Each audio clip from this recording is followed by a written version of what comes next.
All right, welcome back. We got episode 19 of the Gridiron Pulse. I'm here with my boy Carter. How we doing today, brother? Pretty good, man. Almost Friday. I don't know if you're a big UFC guy, but I'm so pumped for this UFC card on Saturday. My favorite fighter currently, UFC Sean O'Malley going up against I think Mirab, I think. I Yeah, can't I some can't guy remember. that guy beat him already, right? Yeah, so this is gonna be round two, so I'm super excited. Can't wait for the weekend, and I'm looking forward to great great show here where there's gonna be a lot of ranting. I know this is going to be great. We're going to start off hot. So, something that we didn't talk about necessarily in the last episode was, I mean, it's all Braves related, but AJ Smith-Shawver is out for the rest of the season, likely with a torn UCL. Best case scenario, he's going to have that same internal brace procedure that Spencer Strider got, and we know that worked out so well so far. So I can't wait until he comes back and he's throwing 92 right down the gut with no command. So worst case scenario, he's got full Tommy John surgery. So, I mean, it's going to suck for him regardless, especially being such a young guy. He should be fine in the long run, you would think, as we're still all holding out hope for Strider. Obviously, think he's going to be fine, but right now is ugly for sure, to say the least. And I got some Braves offensive numbers from this year pulled up, so just as we go along, I'll just be able to start pulling some if you'd like to. Yeah, I'll probably have to reference some in a little specific rant I'll go on here in a minute, but yeah, it's just devastating injury. I mean, this season has been the season from hell, especially start this just to start off the 0-7 start Yeah, and then barely getting above 500. Currently 6 games below 500. Could be 7 after today. But I don't know, man. It sucks to lose Smith Shawver. I mean, him and Drake Baldwin were up there for the favorites to be the rookie of the year this year. I thought AJ was pitching really good. His last start he got a little bit lit up, and then the game where he got injured, I want to say he was pitching pretty decently, and then you know, it's just a freak. Like I know he didn't injure his leg, but he got hit on that comebacker, yeah. and then he hurts his elbow. If you look at the video, he basically said like it popped, which is obviously not a good sign. And then of course we get the news that it could be a torn UCL, which is just devastating. Already to a back end of the rotation that's kind of been struggling a little bit with, the Braves keep calling up Bryce Elder, which I don't want to slander him today. He's already had enough slander, but He's been doing a lot better too. yeah, yeah. I was gonna say I know when he got called up, not this time, but the last time he actually pitched really good against the Dodgers, and then unfortunately his last start he was kind of back to normal to his usual self. But I mean, Still just only to gave add up on, 3. Like, yeah, should win that.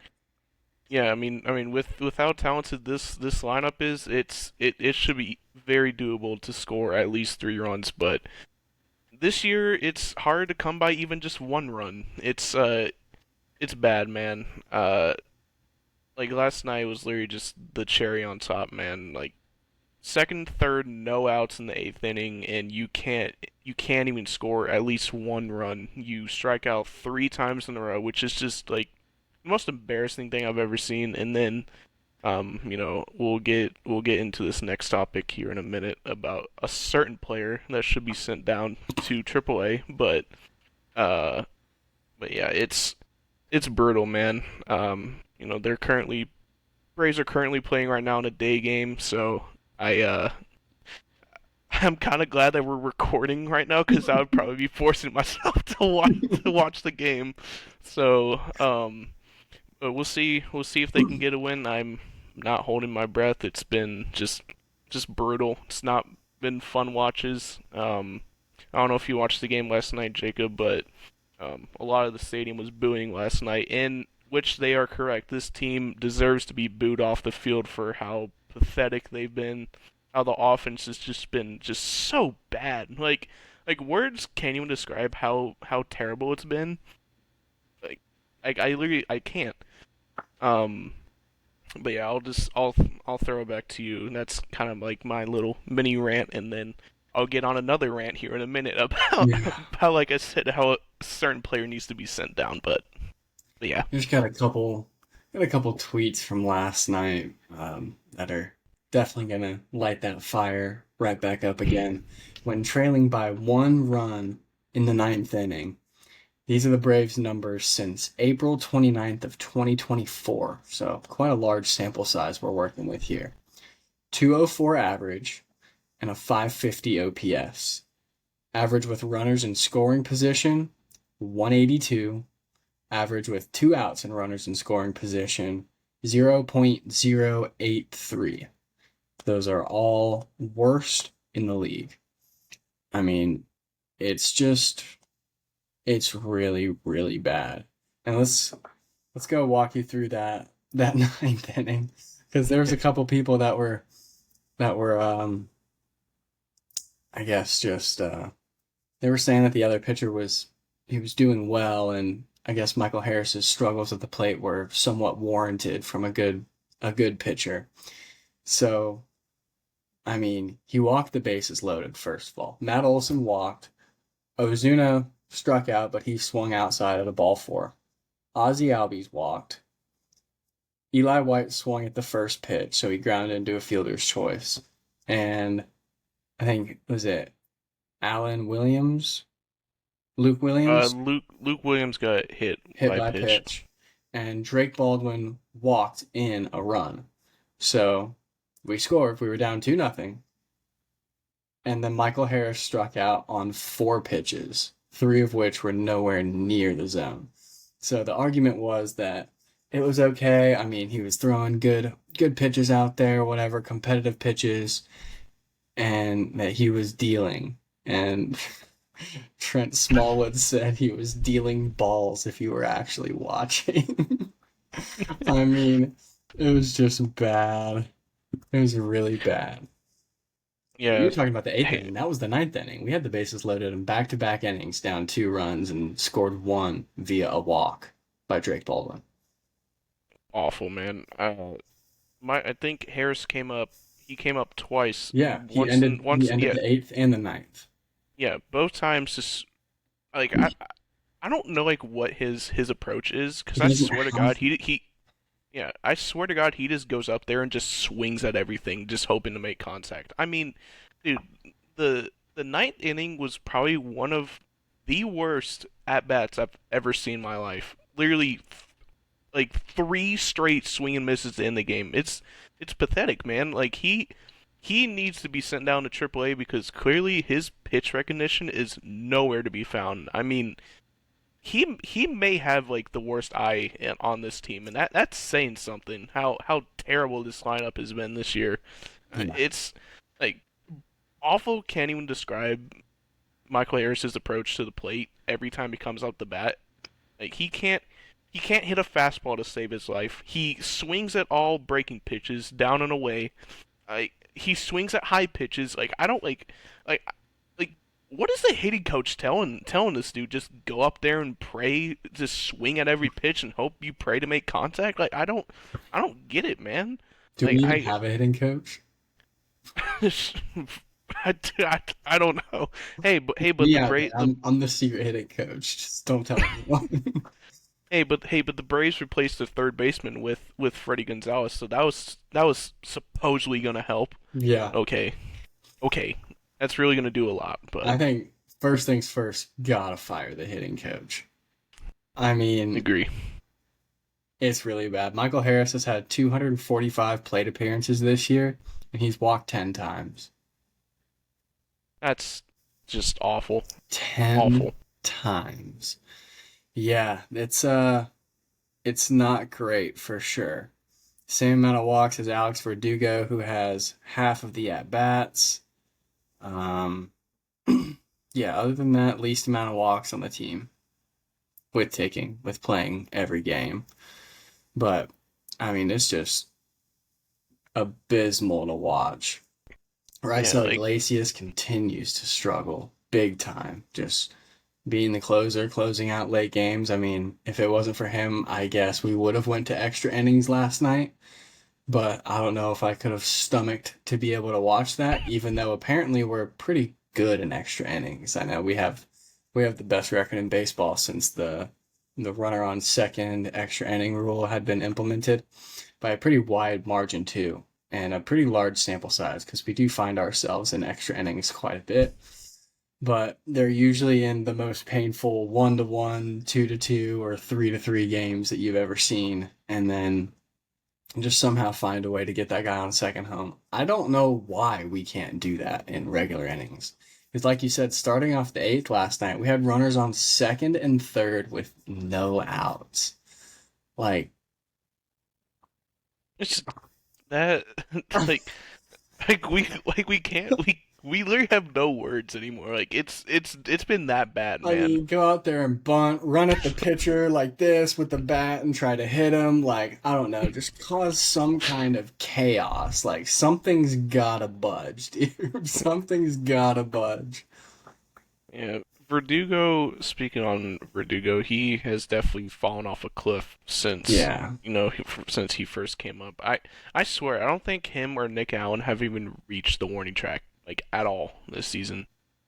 Like No. Verdugo's too scared to swing the bat. Just looks at strikes, doesn't swing at them. Nick Allen at least tries. He just doesn't have power. Yeah. At least he tries. But Verdugo, it just seems like he just gets up in the batter's box, goes like this, and just doesn't swing. With that Like just just watches pitches. awkward, ugly batting stance. It's like it's not even like Matt Olson because people say it looks a little bit similar to Matt Olson, but Verdugo, I mean, he's up at bat right now. He's just like, Strikeout looking. I mean, it's just like he's not even willing to swing the bat. I don't even understand. Yeah, Hey, let's go. We slandered him. He just got a double. Let's let's go. go. Nice. Scored Ozzy. This lead ain't gonna last long. We just need to start recording in real time, like during the Yeah. games, and just actively talk about every single player that's at the plate right now. Who's next? Nick Allen Nick Allen, you want the smoke, on buddy? cue. Nick On Allen cue. swings a twig out there. He doesn't even have a baseball bat. Hey, but I can't really slander him too much because he is a great defender. Yeah, So that's really the only reason why Michael Harris. I highly doubt Harris will be sent down to AAA just because they yeah. don't want to lose his defense. His defense is spectacular. He I just mean, like how just can't. bad would it be to send him down for a week or two? I Just don't know. I mean, just be like, hey, don't swing at a single pitch. Just look at it. And then strike out whatever, get walked, whatever. Just work on your pitch recognition. Like, I wish it was that easy. I wish it actually worked like that because I mean, it clearly doesn't. But he has been, I know we've sent him down before. It's not like he's been on the major league roster ever since he got called up. I remember him going on some hot streaks in AAA too, and then getting called up, and it worked.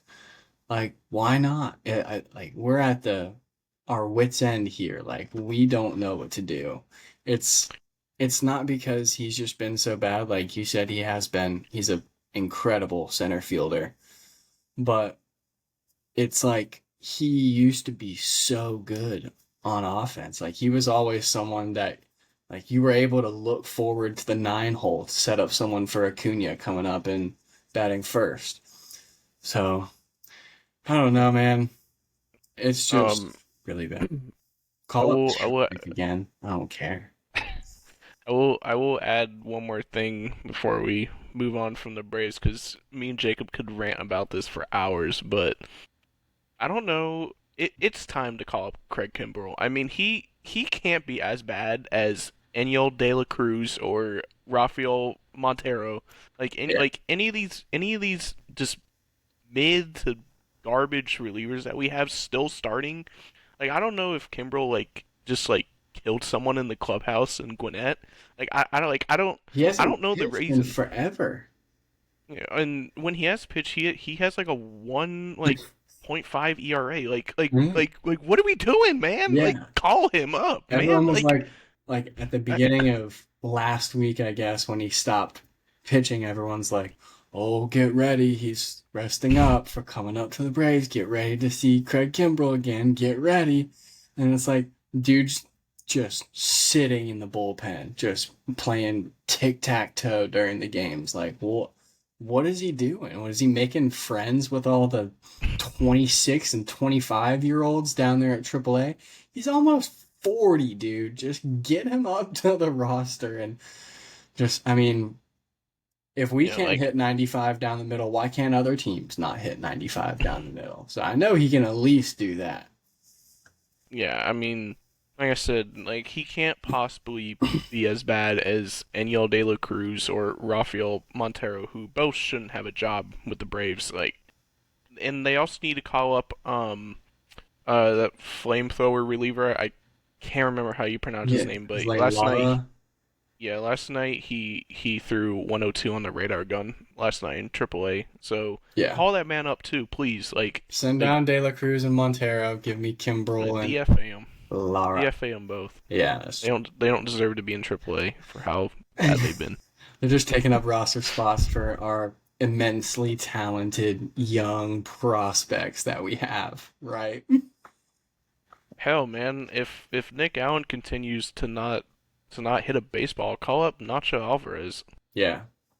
I don't see why not. He I mean, Nacho, we called him up for a little bit last year. He wasn't great, but I mean, he definitely wasn't Nick he Allen wasn't. bad. He at the plate, I mean, he was better than a 565 OPS and a 230 batting average. Yeah, I mean, He I could don't play know. I mean, short it's and worth a third. shot. It's Yeah. worth a shot. He's struggling so bad right now. I mean, why not? Yeah. I know we kind of mentioned this right before we started, but I don't know how Austin Riley's batting 270. I think that's a lie because every time I watch him at the plate, he's waving at sliders like he's a rookie again. Yeah, I think he's going back to like when you said Jacob. I think he's going back to his old rookie self where he couldn't lay off a breaking pitch to save his life. And he I can't mean, time up a fastball either. I mean, it's none of awful. these dudes can, man. No. None of them. They I swear I think they only try and hunt breaking pitches and then they just don't expect 99 coming right at them and they just whiff, swing and miss or that or it'll be a late swing, it'll be a ground out, pop out. Like I'm old enough to remember when the Braves offense would destroy fastballs. Yeah, it was only like 2 years ago. And then for Yeah, like 3 years before that, I mean, I think I think Chipper needs to be the hitting coach. But I'm sure there's facts. a large portion of the fan base that agrees with me, and a large portion just doesn't think that he wants to for whatever reason. I mean, it is what it is, but I think whenever we get that managerial and coaching staff overhaul, that's ultimately what's going to happen. I just wish we had the ability to rip the band-aid off quicker and just do it now and try and salvage a season. You know, I don't think um AA is gonna like fire Snicker. I think he's gonna do the I guess you could say the right thing and let him retire on his own after the year, which And I don't force personally him to agree with. retire with a gun to his head. It's like, if you don't, then Yeah, I don't personally agree with that, but I mean it's the respectable thing to do just because he's fire the been hitting coach and bring up Chipper early and then continue with your staff overhaul at the end of the season. yeah. Because, I mean, the Speak pitching's been fine.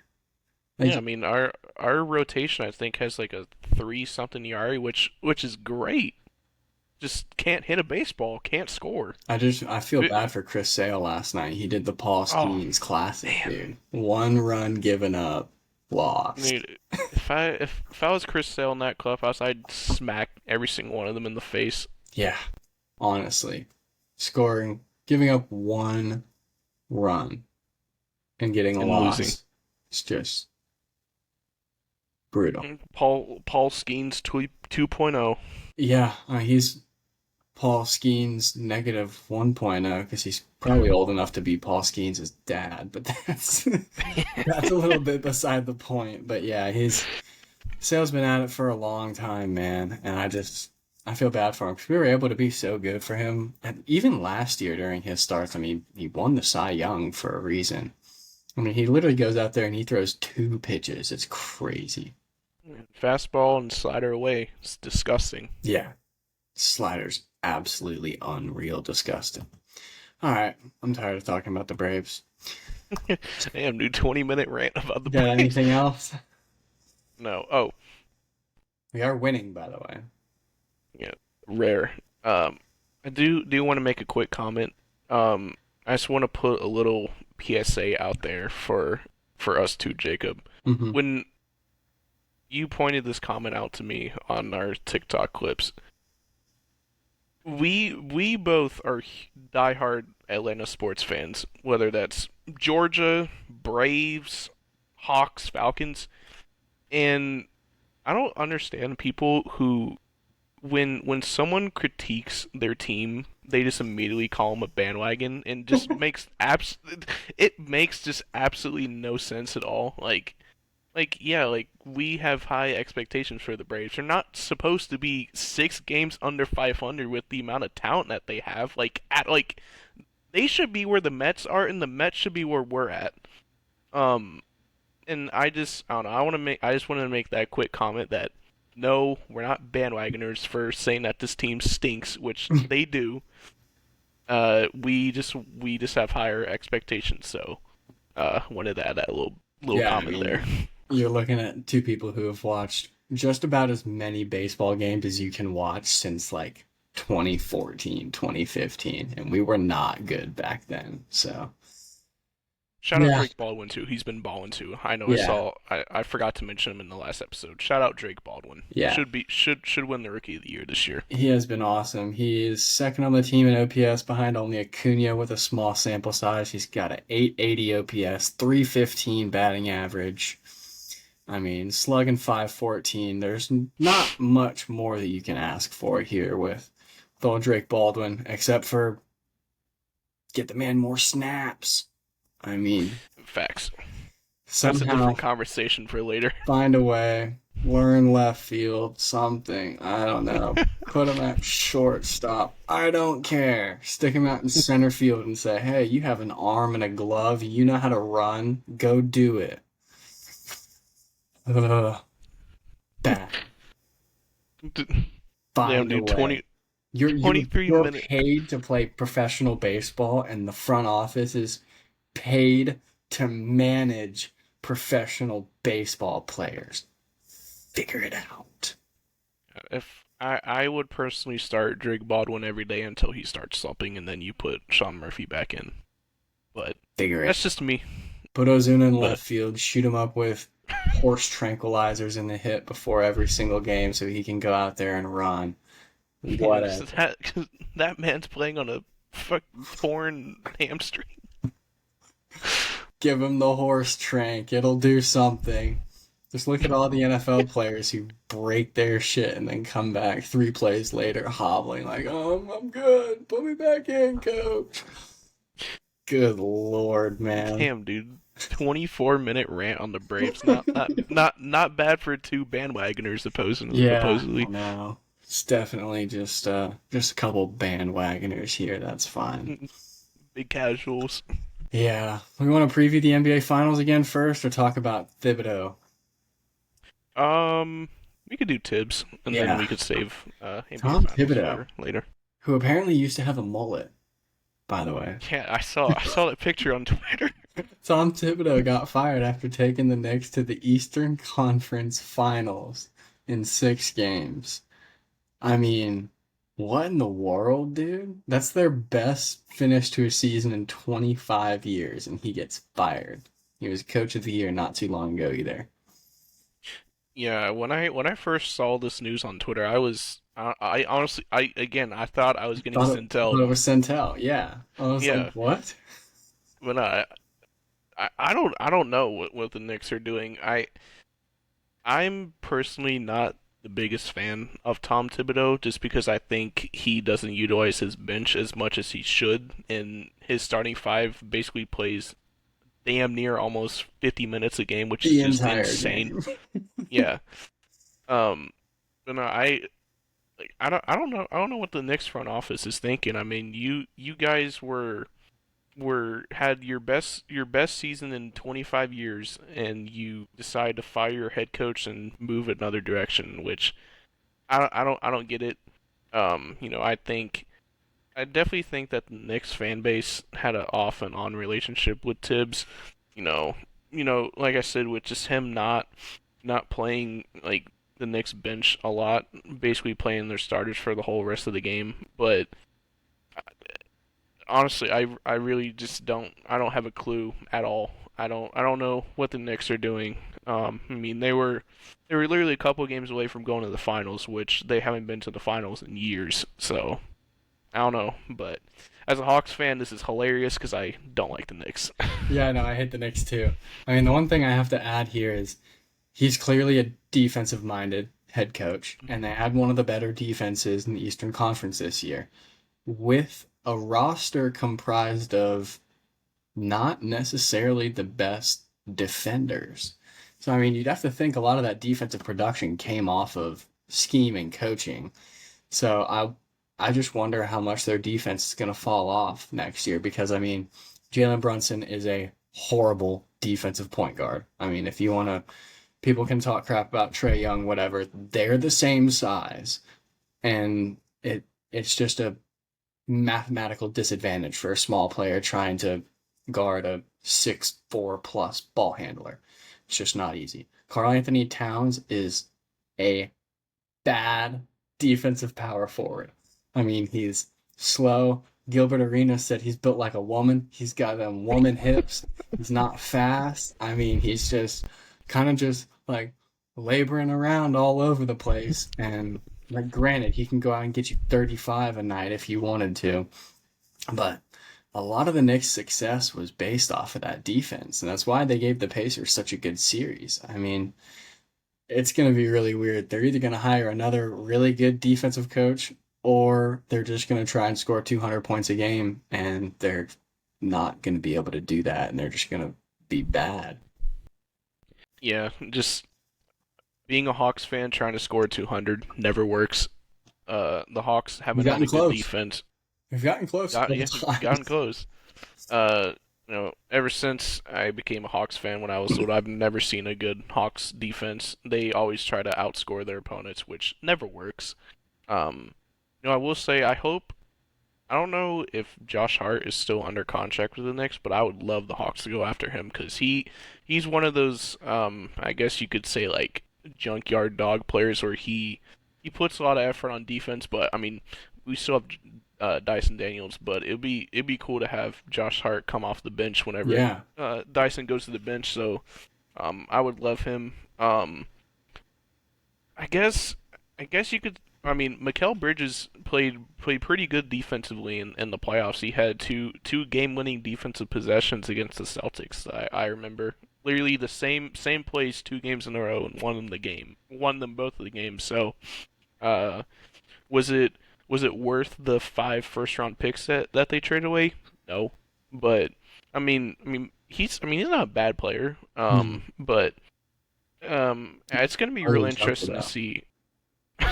It's gonna be yeah, his jump shot's cooked. But it's gonna be interesting to see how if the Knicks defense is still as good as it was this year next year. I agree with you, Jacob. I think um the coaching from Tibbs definitely was the leading proponent in their defense being as good as it was. So should be interesting. I haven't seen a list on who the Knicks are potentially targeting for their next coach, but I did see that the Suns hired the assistant coach from the Cavs. Yep. I think I've never heard of him before, but Yeah, I didn't um, recognize his name either. yeah, so that's one team that does need a coach. So I would imagine the Knicks are probably going to go after high name guy. Doc Rivers. That would be so funny. I did see that Rick Pitino and Dan Hurley already said no to the jobs. So you and the Knicks fans can go ahead and cross those guys off the list, which I especially after Dan Hurley was offered the Lakers job last year, I don't think he'll ever go to the NBA. And then Rick Pitino, I mean, he's building up that St. John's program, so I don't see him going to NBA after he after the season that he just had Yeah. with St. John's, and then bringing up that program more. So should be interesting. But yeah, The only one that I've seen that you didn't mention was potentially Jay Wright. I know he's been in media for a couple years, but it's just another name interesting. to throw out there. I think he would probably be pretty darn good. I mean, he was great with Villanova, and he clearly knows half of their roster because they all came from Villanova. So that one kind of Yeah. seems like a match made in heaven. The real question is do you want to get fired if you make the Eastern Conference Finals? And that's it. So I don't know. Yeah. That's just a wild scenario to fire your coach after you make the Eastern Conference Finals. And it's not like you got swept either. I mean, you gave them a great series. But Mm. whatever. Let's keep it on the NBA. Talk about the finals once again. Make a couple clips out of this. We got Pacers at Thunder. Game 1. So we're going to give our finals predictions just right off the bat. I'll go first and you're going to go, and then we're going to explain later. All right. So for the NBA finals, my original prediction from last episode was Thunder in 5. So I'm going to go ahead and stick with that. My original prediction from last episode was Pacers in 6, and I'm still going Pacers with 6, baby. Let's go Indy. All right. So I think it's going to be Thunder in 5, but I mean, I hope not. There's a great chance it's not. I mean, if the Pacers steal one of these games on the road, I think that's going to be huge for them and could propel them to hopefully. I mean, whenever I look at the NBA Finals, I want a 7 game series. So I think the recipe for that is for the Pacers to take one at home and then basically just trade off wins and losses for the entire time. Same team doesn't win twice. I know that doesn't normally happen, but it's just from a unbiased viewer's perspective the most fun to watch. But that game starts tonight, so hopefully the Pacers can steal one on the road. That would be great for them. And the Pacers are 9.5 point underdogs right now, according to my CBS Sports app, plus 350 on the money line. And I know I read that the Thunder are minus 700 to win the NBA Finals, and the New York Jets have better odds to make the playoffs than the Pacers do to win the NBA Finals. So do with that as you will, but I hope the Pacers win, but I think it's going to be Thunder in 5. Yeah, I again, I won't be entirely surprised if the Thunder win this series in convincing fashion, but I'm going with my gut tells me, and I'm going Pacers in 6. I think the Pacers match up really well with OKC size. They have size all over the floor with, you know, Halliburton's a taller point guard. Miles Turner's really tall center. He's athletic center. He can score, grab rebounds. Um, I think Obi Toppin matches up well just in terms of his height. He's not as good as Jalen Williams, but I think he definitely can match up with him well just in terms of size and getting boards off misses. So that's really like my deciding factors. Um I think that both teams kind of match up well in terms of size, and I'm riding with the hot hand in Indy. Um, I think OKC having a little bit of time off, especially for tonight.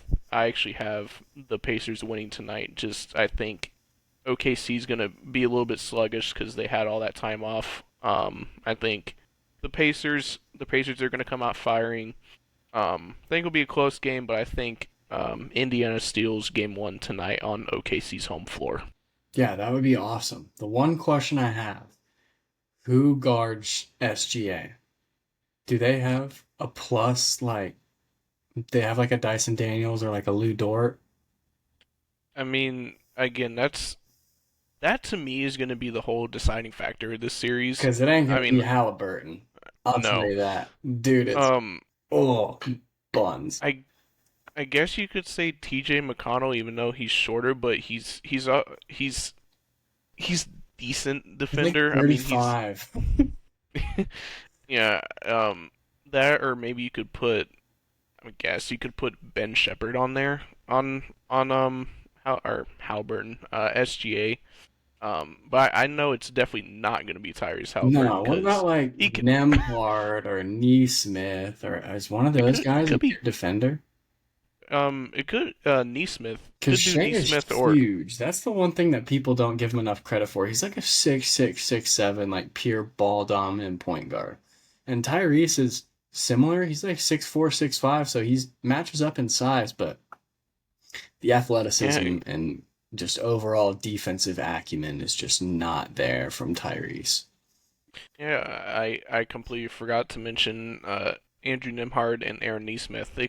It could be one of those two. I thought both of them were pretty decent on Jalen Brunson in the last series. Yeah. And I didn't even mention Pascal Siakam. I think he's gonna be matched up on Jalen Williams, and then Obi Toppin will match up on matching probably for either Holmgren or Hartenstein. Yeah. Um, so yeah, I guess like I said, I think Pacers really do have size. I think their size is going to match up well with OKC's size. They're a really big team all around. But the X factor of this series is going to be Siakam. I think he's riding a really hot hand from last series. He definitely put up a lot or really good scoring games against the Knicks. So I think he's going to be the X factor. And then give me for Finals MVP. I'm gonna say Tyrese Halliburton wins Finals MVP. I would like to I, see I, that. I, it's the boring answer, but He didn't win um, Eastern Conference Finals MVP, which I definitely Siakam. thought he would. Yeah. Yeah, Yeah, I wouldn't be surprised if my series prediction holds true. It's gonna be SGA Finals MVP, and I don't think it's gonna be very close. But back to that question, who's gonna guard SGA? The only right answer is everyone. Like it's gonna take a little bit, if not more than a little bit, from everyone on the floor. He's gonna get his calls, he's gonna get his fouls, so you have to guard him without fouling, and that just makes it even more difficult. I'm very curious to see how they're going to execute that, but I think it should be a yeah, good series. yeah. The problem with OKC is they could do the Trey Young effect that teams do to him, where they blitz him all the time, but they have Jalen Williams, Chet, Hartenstein is good for close shots. Lou Dort, who I think is severely underrated, really good defender. Alex Caruso. I mean, they have a ton of dudes. Yeah. So I don't know if they're gonna do the all out blitzing on SGA and probably make someone else beat them. Because I mean, Jalen Williams could easily give you 20 plus. So and Chet, a Yeah. lot of guys could. So should be interesting. But I Yeah. think it'll They be a good just series. they have one of the more like deep and well-rounded teams that I've seen in the NBA in a long time. Because even those Golden State Warriors teams that just won all the championships, like they were very top heavy. Like they had Yeah. good young role players off the bench, but not anyone like super, super notable. But I mean, the Thunder bench is just filled. Like they can go 12 deep on you and just have everyone rested for the entire game. But Still going with my pick though. oh yeah, Still going with my gut. Pacers in 6. I'm very confident. So let's have go. to. Thunder in 5, also very confident. We'll see who's right on that one. All right, Oh, we're gonna switch you it over know, to. You want to talk about this? What's going on here? an interesting development, people. The Braves are up 6-0. An offensive 6-0. onslaught. Hey, look at this, man. Austin Riley, who we slandered, he has an RBI single. We ain't really slandered Matt Olson. He has a double. Ozuna, who we just talked about, he doubled. he got 2 RBIs. Ozzy Albies, who we have slandered in past episodes, he has an RBI. Um, We are oh, 5 for 7 and with runners in scoring position today, Carter. Can you believe it? dude, I Is must be this dreaming. real? I mean, I know you saw my eyes. I'm going like this the whole time. I'm like, holy shit. yeah, I Is this yeah I happening? and then of course Nick Allen grounds out. But Oh yeah, besides the point, as six up expected. 6-0, Yeah. up 6-0. Hey, there we go. Just don't give up more than 6, and you're gonna win. It's crazy Yeah. how that works. Baseball is such a simple game when you just boil it down like that. All right, let's make a switch over here into some football news that we have. We got a couple of topics here. One of them in college with UGA, and one of them about the NFL. But we can go ahead and start with Georgia. Got a big time recruit here a couple days ago since we last recorded our episode. We got Justice Fitzpatrick. If that name sounds familiar to you, it should. It's the little brother of Minka Fitzpatrick, one of the best safeties in the NFL. And I'm just very excited about this, obviously, with the NFL pedigree and another one of Kirby's big time relationships paying off. Kirby was the main recruiter for Minka and all of the DBs while he was at Bama, being a safety himself. And Kirby, um, Justice is a very high rated 4 star. He's probably going to get that 5 star bump. I mean, he chose Georgia over the likes of Alabama, Florida, Miami, Ohio State, and Texas. So I mean, if you're anybody in college football, you wanted this kid on your team. He's listed as a corner. He has tape at both corner and safety for obvious reasons. I think he's going to be just another lockdown corner for us. I think he's going to stay true to the position. He's pretty big for a corner too, 6'1", 6'2", carries a 195, 200-pound frame well. I'm just really glad that our coach is Kirby Smart, and he's known this kid since he was like 6 years old, recruiting his older brother. Yeah, I'm very excited for this pickup. Obviously, the name speaks for itself. I remember Georgia when they played Alabama a few times when he was there. He was one of their best players on defense, and I think Justice has definitely has the same amount of talent. Even, it may even be more talent than his brother. So um, I, to be honest with you, Jacob, I really thought he was going to go to Bama, just obviously with the tie-ins to his brother. But thank God Kirby Smart is our coach because if he wasn't, that man would have been committed to Alabama since he's been like 10. Yeah, So I'm very excited. That definitely Kirby is definitely recruiting a lot for our secondary, which I am very happy for. Because I absolutely. think, especially after this year, I think our corner room is going to be little bit, um, I guess you could say like not really dried out, but there's going to be a lot less people, obviously. So uh, I'm very excited for this. Soup. I'm not surprised. I obviously being the biased Georgia fan that I am, I thought, with Kirby being the head coach and him being the main recruiter for Minka, I thought this was pretty much basically a no-brainer. Um, but I wouldn't have been surprised that he would have went to the dark side in Tuscaloosa. But I am super glad that he is on our team. So major props to Kirby. Another Yeah, W.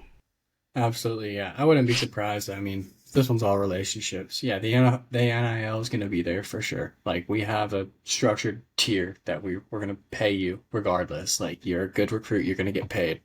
But ultimately, the relationships won out here for old Kirby and the boys. I pulled up the 2026 recruiting class rankings now, updated. So I know we entered the month of May. I believe we were like 15th or 16th in recruiting, and we're all the way up to number 6 now. So we usually make that late May, June, July push. I would bet my bottom dollar that we finish with a top 3 class because every single year since 2017, which would have been Kirby's first class. We have had a top three recruiting class and the highest blue chip ratio in college football. I don't expect that to change now. We've done it for, I guess, what, 3 or 4 years now in the NIL era. So that hasn't changed anything. We just got the dogs on our staff that are willing to go out, put in the time with the recruits, the relationships, and because I mean everyone's paying them. It's if you're all getting paid, it's like yes, there's people who we like to call bag chasers who just want more money, but in the end, Ego. it's yeah, for real. In the end, it's everything else that kind of rises to the top. Because if the money's a given, it's like where else in the recruiting can you make a difference? Yeah, for sure. And then going back more on Justice, I agree with you, Jacob. I think eventually he's gonna get that 5-star rating. You know, and like you said, also, he has tape of playing corner and safety, which obviously it's very versatile, which you can play him at any position, which is huge. Especially if like down the road Georgia has a really loaded cornerback room and there's just like not I guess you could say like not enough room to put him in. You could throw him out there at safety and he'd be fine. Absolutely. Um, Shout out so Carter yeah. Lucky too. I know we briefly talked about him, Mhm. but he was another commitment from this past like week or two. And Ryan Mosley, who we didn't talk about too much, who's a Carrollton wide Mhm. receiver, 6'4", two hundred and Whew. six pounds, and he's got some of that go-go juice too. He can move. So I'm very excited about this upcoming class, and there's still a lot to add to. Yeah, I'm expecting some more juicy commits. So, um, you know, we I mean we don't know Kirby personally, but you know that man's always on the recruiting trail. Doesn't stop, Yes. never will stop. So, Yep. um, doing awesome so far. Yeah, I expect us to have a big month of June here as well. It's usually when a lot more of the dominoes just keep falling. June, July, and then August, end of July, August here. Not strictly getting ready for the season because you're still setting up like commitments and visits and during the season and all that good stuff, but usually a lot of the dominoes fall before. And a lot of the high school players, I know Jared Curtis said this as well. He wanted everything wrapped up and done before his senior year of high school. Mhm. I mean, the best part about it is these kids care about football. They care about their current team in high school that they want to go out and win state championships for. So that's just another little tidbit to add on. We're not going to be done by the end of July, but the class is going to be 85% put together by then. Yeah. So should be fun to watch on the recruiting trail. Yep. Looking forward to it. We got another little bit tidbit of information this year or this morning, this year. Oof. Rashad Bateman got extended by the Ravens. And it was kind of weird. I mean, I would have labeled him a bust of a first round pick. But I mean, usually if you sign that second contract with your team that you got drafted by, you're at least sufficient at what you do. He hasn't had a necessarily any kind of breakout season yet. I always get pissed because he ends up on my team every single year in fantasy football. Because I just pick him up off the waiver wire. I'm like, this guy's gotta be good at some point, right? Wrong. He's just very, very mid. Yeah, I'm gonna be on the other side of the spectrum. I don't consider him a bust just because I think, especially now in Todd Monken's revamped offense, which shout out, miss you. But I think it's more of a running offense, obviously with Lamar and Derrick Henry. It's a insane duo. But the Ravens, ever since I've been watching the NFL for as long as I have, the Ravens, I don't, I don't understand every draft. They never, hardly ever draft a wide receiver like in the first round. I think Zay Flowers was first round, right? Yep. Okay, yeah. Um, and I've never understood it for the life of me. They desperately need to give Lamar Jackson some more help on offense with receivers. You know, um they have Zay Flowers, and they have old man DeAndre Hopkins, who's basically on the last leg of his career, who they signed in the offseason, and then they just overpaid for Rashad Bateman for a wide receiver three making almost 40 million is wild to me. Yeah, it was Um, 3 years, 36.75 million, 20 million guaranteed. oh, Jacob, I don't mean to interrupt you. Oh, the bleed is cut in half. Oh, just like that. Hell yeah, man. Yeah, I mean that's Uh, what we got on the Rashad Bateman thing. 3 years, yeah, 36.7 mil, 20 million fully overpay. guaranteed. Just, I mean, a good bit of money for someone who is at the very best going to be your wide receiver two, more than likely your wide receiver three. So yeah, it's just kind of a weird one. I mean, he was due for an extension, or they're just going to let him walk in free agency. But last thing we have on the list here is we've lost a couple promising young players in the Georgia baseball portal. One in particular that I really did not want to use or lose, Bryce Clavon, a true freshman.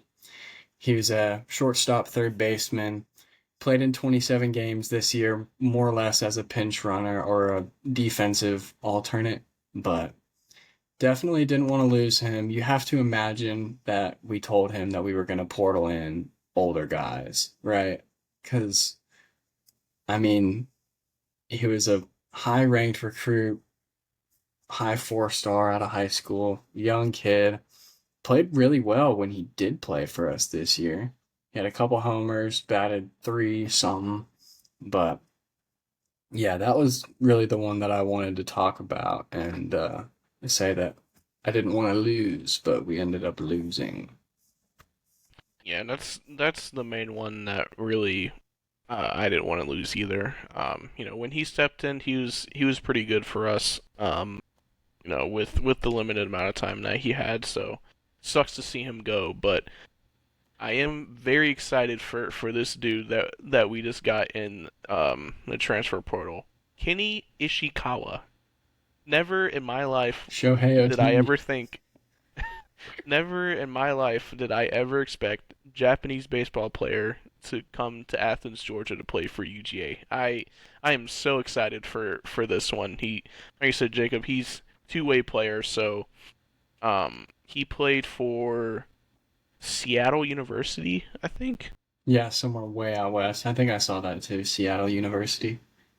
Yeah. Um so in his career he has a 4.35 ERA, 77 strikeouts and 24 walks, and 10 starts and 70 total innings pitched. Which, if we haven't been harping it on as long as we have, this team needs pitching bad. Bad. And I honestly, for how terrible our pitching has been, that ERA will work just fine. Yeah, that'll work. That'll play, Yeah, buddy. I that'll wonder if we're play. gonna let him play both ways. I I feel like I if we want make him him go to. one way or another, he's gonna be a bat. Yeah, because I mean he batted over 300 when he played in college. Um so yeah, he batted uh 312, 8 homers, 32 RBIs, and 29 doubles, and he only had 29 strikeouts and over 205 at bats. That is elite. So, shout out Wes Johnson. We need that. Very very very excited for Kenny Ishikawa. We need that. Yeah, the only other player that I just want to mention that I don't think we will, at least according to Anthony Dasher, we will not lose this guy, but please don't leave. Nate Taylor, the other freshman, Yes. Don't leave. he came, he's a true freshman, came in against Duke at the end of the game, a couple, like last weekend. Just went 3 up, 3 down. Big freshman pitcher. He's probably going to be moved to the starting rotation next year. I would hope at least, because he's too valuable of an arm to just have in the bullpen. And I think he's going to be hopefully one of our weekend starters. If not, just get him kind of ramped up and then be a weekend midweek guy or a weekend bullpen guy, which would be cool. But either Yeah. way, please don't leave. According to Anthony Dasher, he's not going to, but you never know. Especially in this day and age, NIL plays a huge factor in that. So, Yep. I wanted to touch on something college baseball related. Our our favorite university in the whole world, Tennessee, Tennessee baseball. They hosted the number one transfer guy in this year's portal, Henry Ford from Virginia. So, um, I won't be very happy if he goes to Tennessee, but I would not be surprised at all if he does go to Tennessee. Yeah. Obviously would love Georgia to make a run at him, but I don't think so. Give Um, me a couple of those Virginia guys. Did you see the top 10 list of yeah, it's like almost half five of Virginia them are guys. Virginia guys? Yeah. And it wasn't like the Um, bottom five either. It was like number one, three, four, five, and seven or something like that. Henry Ford, he's 6'5". He's actually draft eligible this summer, so it would be funny if he gave the middle finger to Tennessee and entered the draft. That would, He's currently listed as the number 73 overall MLB draft prospect by MLB Pipeline, which okay. He does, however, have 2 years of eligibility remaining. So, if you guys are huge on college baseball transfer portal, should be interesting what Henry Ford does. yeah, I obviously prefer him to not go to Tennessee, but I would not be shocked in the slightest because they'll hand him an NIL bag because they are desperate to win in any sport. So, yeah, would love Georgia to make a run at him, but I don't think so. He's gonna want too much NIL money. yeah. It's going to be interesting for sure how the whole draft process and transfer portal process plays out for Georgia too. Because I mean, I just looked at we have a little graphic about 85% of our roster is draft eligible. So a lot of them have eligibility to come back to college too. So I'd be very curious to see who decides to stay and who decides to actually go and when we find out those decisions. Because isn't is the baseball draft not like coming up? I don't know why, for whatever reason, they do the draft like kind of right near the All Star break. It's in the middle of Um, the season, yeah. yeah, let me see. So that'd be early July, I think, early mid July. So it's at least coming Um, up. So we're gonna know yeah, answers on this at least in relatively soon amount of time. y- yeah, it's literally July 13th, which is literally right in the middle of the All Star festivities. It's actually in Atlanta this year, obviously, because the All Star game is here Oh, in I guess so. It Atlanta. is part of the All Star festivities. Yeah, It's I'm actually cool. curious to see where. I bet this is probably gonna be in like. Why do they do that? Why is it I mid-season? I don't understand that. have no clue. I'm actually really curious to see where they're doing this in Atlanta. I don't know if they're doing it like somewhere in the Battery or if they're gonna do it in like the World Congress Center or what. I don't know, but You can make an argument I for one. yeah, I don't know. I personally don't watch much of the draft. I probably watch like the first like 10 picks and Yeah. then The last time I yeah, watched it was when Emerson Hancock went like fifth or something. some Or no, Mariners. I watched it last year for Charlie. Duh. Condon, yeah. Speaking of Charlie Condon, shout out to a damn good dog. He is currently raking right now in single A. So Call him up. the Rockies, the Rockies have nothing to lose at all. Call So him up. better call that man up through the system. Come on. Don't even go to Double A, Triple A. Just call him straight up Yeah. from Just Single A. I know I said this last time. It's like call him up, hang up. Call him up again, hang up. Call him up again, hang up. Congratulations, you're a Colorado Rocky. I'm sure Yeah, you can that obviously just poor man. skip all of the players. But speaking of the Rockies, 3 game winning streak, swept the Marlins. Don't let him get hot, man. Don't let him get hot. Don't let them get hot. All their fans were like, you weren't here with us when we were 9-50. Don't be here with us when we're 12-50. I was like, oh my god, that just sounds terrible coming out of the mouth. Do want to give a little update on the Braves game. Grant Holmes, I'm pretty sure just got pulled, and they got out of a two guys on or tying run coming to base, and they got out of it. Hey, Michael Harris Michael Harris single. got a hit. Oh my Let's God. go, dude. What are we doing? Dude, we may be the prophets, bro. We just need to trash the Braves every time we come on. I know. Every time we come on, we need to start recording at 7:15 every single night. And just to start live streaming the game. Just be like, Yeah, that would actually be kind of fun I know.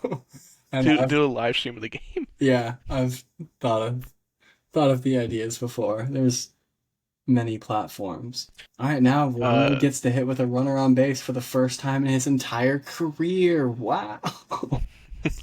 Oh man. Also, uh, I literally just saw this article while I was on ESPN, but betting public backing heavy underdog Pacers in NBA Finals. So, uh, I'm I don't know if that's really like the casinos talking where they want people to get off of OKC or what, but When I was looking at it, it was 51%, 49% on the Pacers, but still pretty even.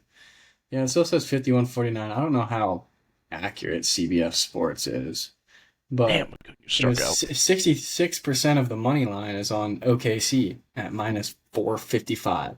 So Phew, they're either lying that's to you crazy. or CBS Sports has no idea what they're talking about. One or the other. Yeah. So it says ESPN Bet reported Thursday that 78% of the bets on the series winner were on Indiana, where nearly 90% of the money had been wagered was on Oklahoma City. Okay, that makes more sense. Yeah. People are looking to get the At, plus yeah. 450, At, whatever. at BetMGM, 94% of the bets on the series were on the Pacers. Interesting. Yeah, nobody wants Interesting. minus 700 odds. It's like, Yeah. put $100 on it, you're gonna win $7. Hell Yes, yeah. just $7 richer.